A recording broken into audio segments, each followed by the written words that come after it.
บายดีเด้อพ่อสุคนเด้อทานผู้สมสบายดีพ่อสุคนเด้อทานผู้สมเอ้ยหมู่เพื่อนทุกคนมื้อนี้เฮามากินหยังกินข้าวปุ้นน้ำกะหรี่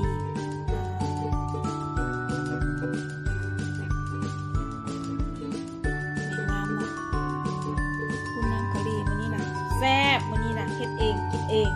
ผู้น้ำกะหรี่ใส่หน่อไม้เอามาซื่อๆบ่ฮู้ว่า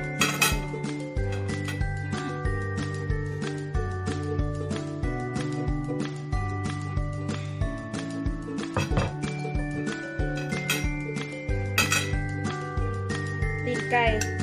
น้ำกะหรี่ตีนไก่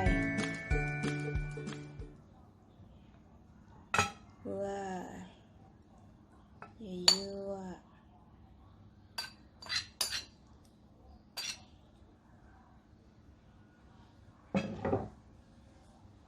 แต่แซ่บบ่ตีนไก่บอกตีตุ้ยเลย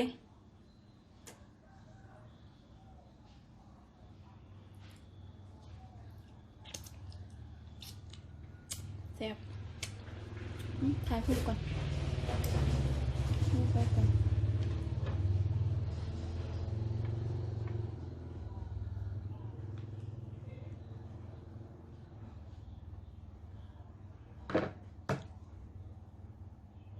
โอ้ลืมน้ำเอาน้ำยังวะเอาน้ำยังวะลืมน้ำ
แต่แซ่บบ่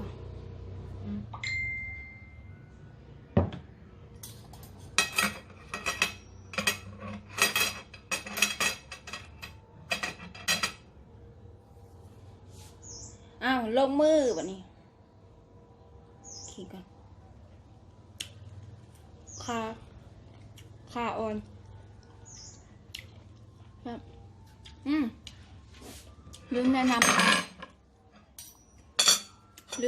พัก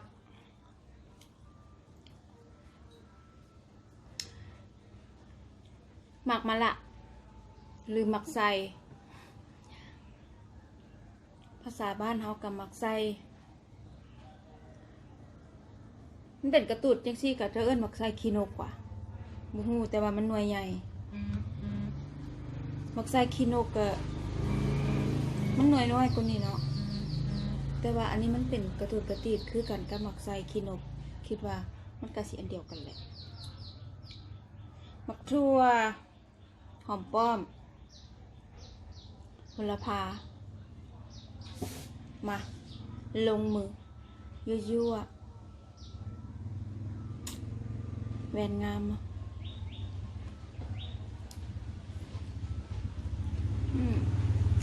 ครับ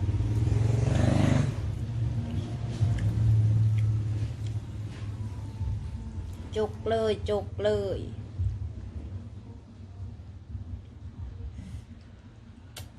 ฮ้อนเอามาก่อนใส่ส้มก่อน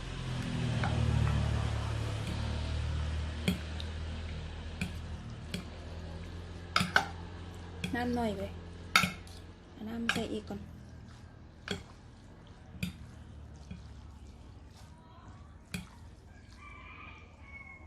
น้ำหน่อย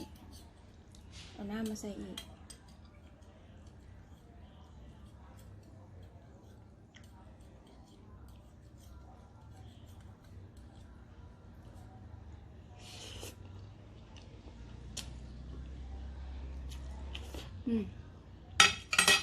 น้ำหน่อยเอาน้ำมาใส่อีก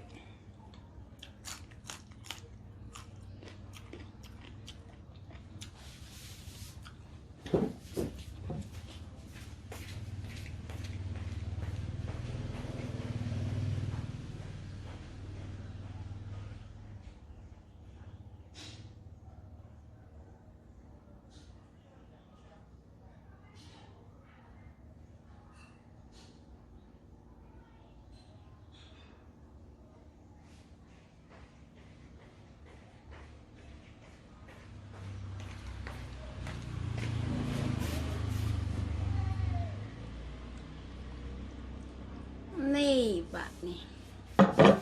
ลงมือ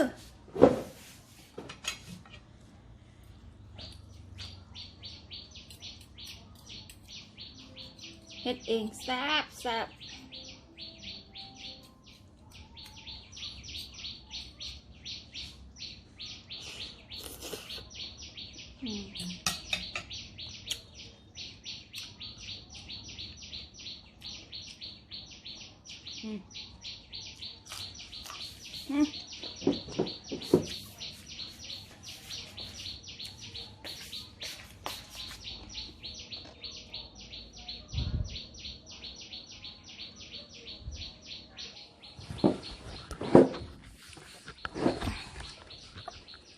มายั่วๆแซ่บๆโต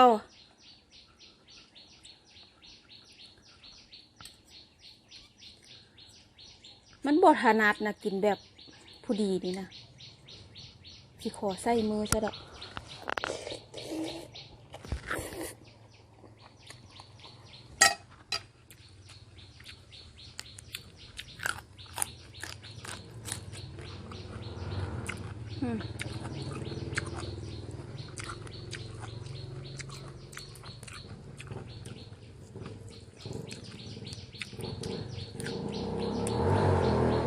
ครับใส่มือก่อนจ้ะใส่มือมันถนัดก่อนหน่อไม้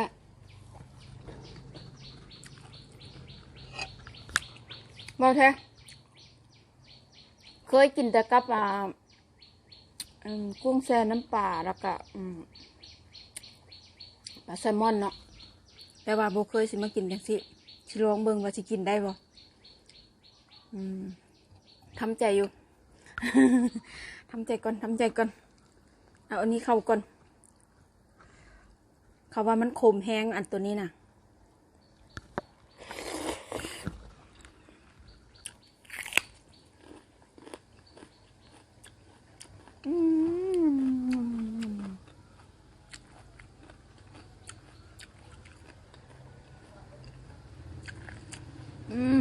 ขมเบื้องหน้าขม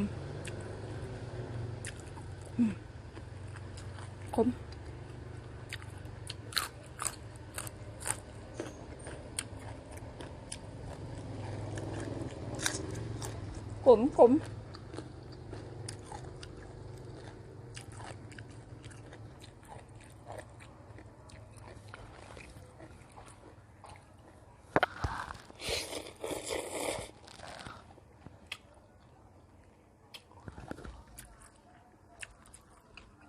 เอาอีกกัน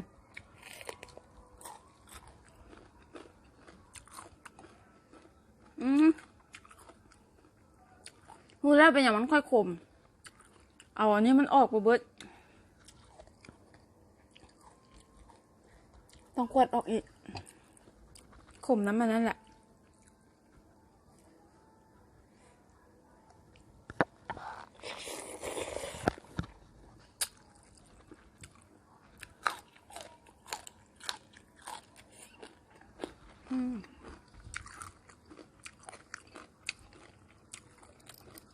ครับ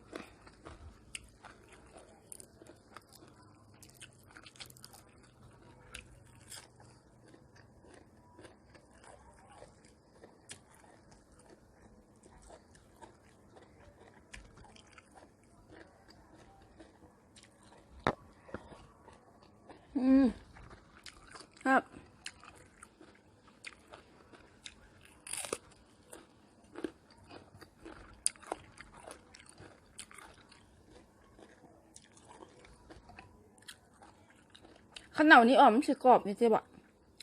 มันหยาบมันตัวทางในมันนี่นะหยาบกรอบไปเลย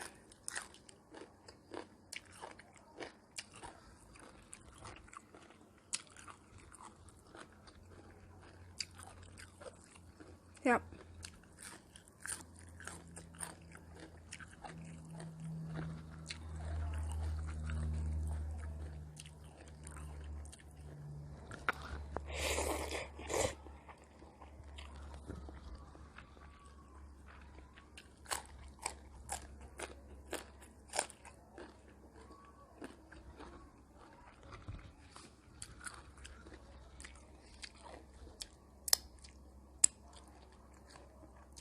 จับ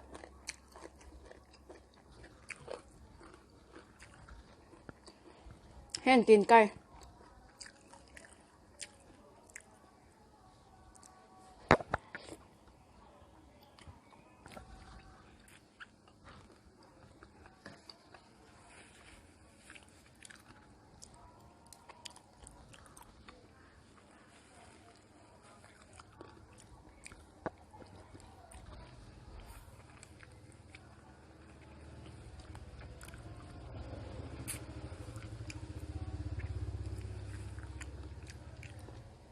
แซ่บต้มเปื่อยดิ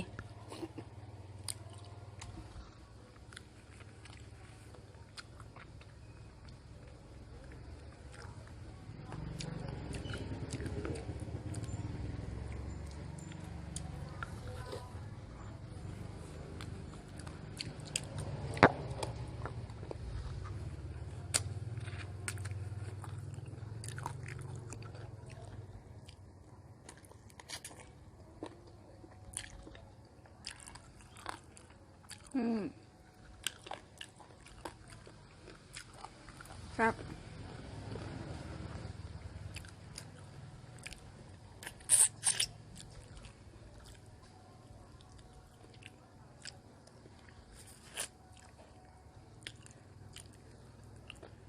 หมูให้เหลือ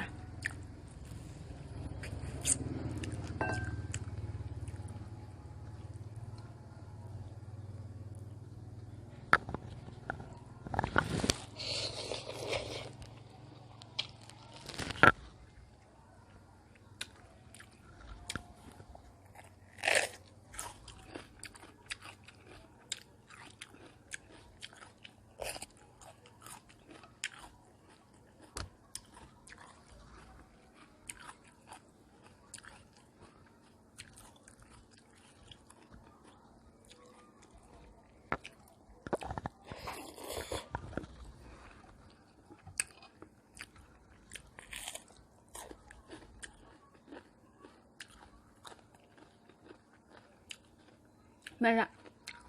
ต้องเอาวันนี้ออกอีกมันหยาบนะมันนี้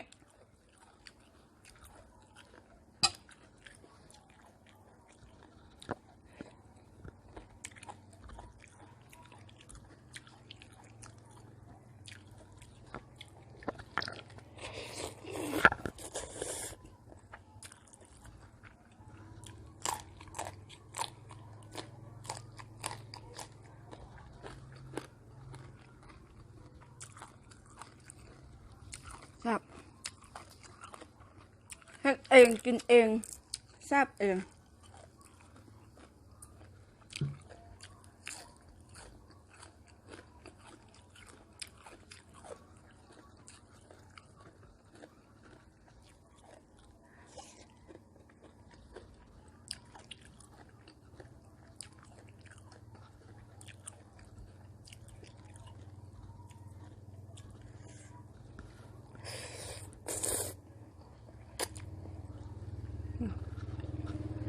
ตีนไก่มันจันตุ้ย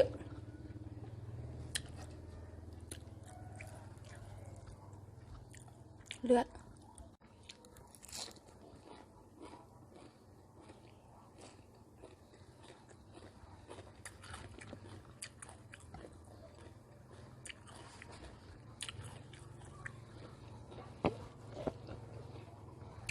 ทำไมหวานหวาน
แซ่บ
ไก่ก็แซ่บแซ่บ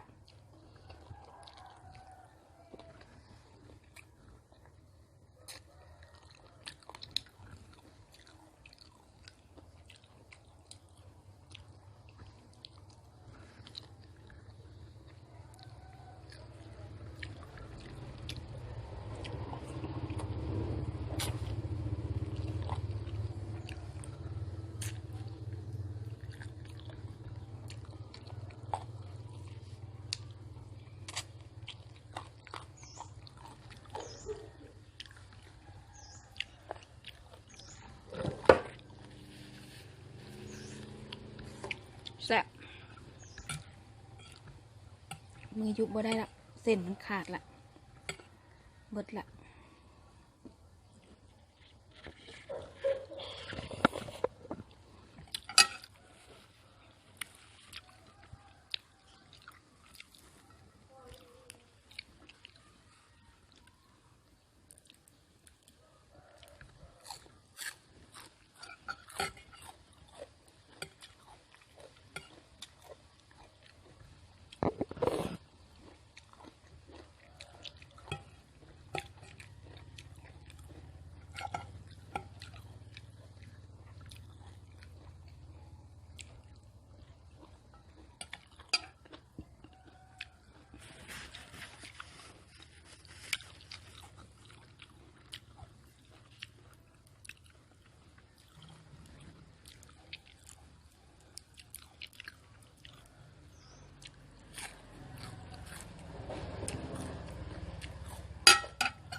อิ่มแป้ระบาดนี่นะ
กล่อง